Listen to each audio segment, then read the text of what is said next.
तीसरे नेत्र की कथा। भगवान शिव का तीसरा नेत्र केवल एक दिव्य आंख नहीं है, बल्कि चेतना, विवेक और जागरूकता का प्रतीक है। ये नेत्र संसार के सामान्य दृष्टिकोण से परे देखने की शक्ति रखता है। जहां दो आंखें रूप और भौतिकता देखती हैं, वही तीसरी आंख सत्य, न्याय और ज्ञान को पहचानती है। तीसरे नेत्र की कथा। एक बार देवताओं और ऋषियों को त्रास देने वाला असुर त्रिपुरासुर बहुत बलशाली हो गया था। उसकी मृत्यु किसी विशेष योग में ही संभव थी। जब सारे देवता हार मान गए, तब उन्होंने भगवान शिव से सहायता मांगी। शिव ने ध्यानस्थ अवस्था में रहते हुए अपनी तीसरी आंख से केवल एक दृष्टि डाली और त्रिपुरासुर भस्म हो गया। तीसरी आंख की ज्वाला इतनी प्रचंड थी कि वो केवल विनाश नहीं, बल्कि अधर्म के अंत और धर्म की पुनर्स्थापना का प्रतीक बन गई। एक और प्रसिद्ध कथा में, जब कामदेव ने भगवान शिव को तप से विचलित करने के लिए उन पर प्रेम बाण चलाया, तो शिव ने क्रोध में अपनी तीसरी आंख खोल दी और कामदेव भस्म हो गए। ये कहानी दर्शाती है कि संयम और साधना को भंग करने की कोई भी चेष्टा विनाश का कारण बन सकती है। तीसरे नेत्र से मिलने वाले संदेश। छात्रों के लिए आंतरिक दृष्टि विकसित करें। केवल किताबें पढ़ना पर्याप्त नहीं, अपने विचारों और कार्यों को गहराई से देखने की शक्ति विकसित करें। सच को पहचानें। किसी भी स्थिति के बाहरी रूप को देखकर मत उलझिए, सच्चाई को समझिए। ध्यान और अनुशासन। तीसरी आंख केवल तब जागती है जब मन स्थिर और शांत हो, इसलिए ध्यान का अभ्यास करें। नेताओं के लिए सत्य और न्याय से दृष्टि रखें। एक अच्छा नेता वही है जो सतह के नीचे छिपे मुद्दों को देख सके। क्रोध को नियंत्रण में रखें। तीसरी आंख का खुलना क्रोध की पराकाष्ठा को दर्शाता है, पर सच्चा नेतृत्व तभी आता है जब क्रोध को ऊर्जा में बदला जाए। विवेक का प्रयोग करें। हर निर्णय केवल आंकड़ों या भावनाओं से नहीं, गहन विवेक से होना चाहिए।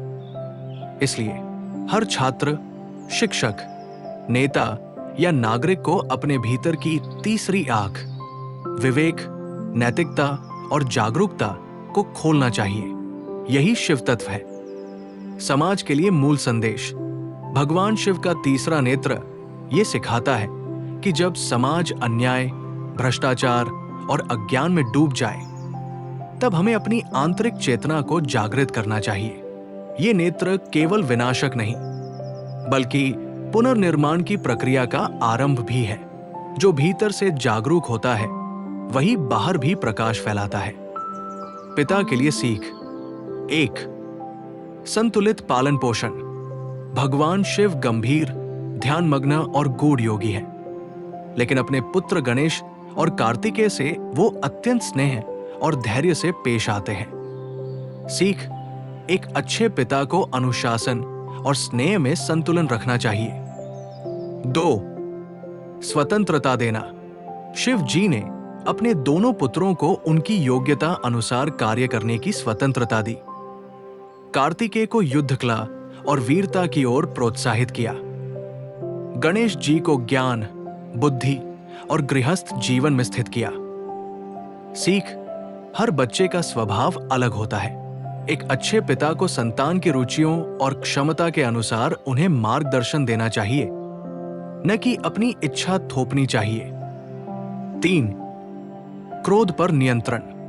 जब गणेश जी ने शिव को दरवाजे पर रोक दिया, तो शिव ने आवेश में उनका मस्तक काट दिया, लेकिन बाद में उन्होंने गलती स्वीकार कर गणेश जी को विघ्नहर्ता और प्रथम पूज्य बना दिया। सीख। गलती हो भी जाए तो पिता को नम्रता से सुधार करना चाहिए और संतान को सम्मान देना चाहिए। पुत्र बटा पुत्री के लिए सीख। 1. आज्ञा पालन और कर्तव्यनिष्ठा। गणेश जी ने मां पार्वती की आज्ञा का पालन करते हुए शिव जी जैसे महाशक्तिशाली को भी रोक दिया। सीख। संतान का पहला धर्म होता है माता पिता के आदेश और सम्मान की रक्षा। 2. बुद्धिमत्ता और धैर्य। जब कार्तिकेय और गणेश जी में प्रतिस्पर्धा हुई कि कौन तीनों लोकों की सबसे तेज परिक्रमा करेगा। तब गणेश जी ने अपने माता पिता की 7 परिक्रमा कर यह सिद्ध किया कि माता पिता ही तीनों लोकों के समान हैं। सीख, बुद्धिमत्ता, तर्क और भावनात्मक समझ से बड़ा कोई बल नहीं होता। 3.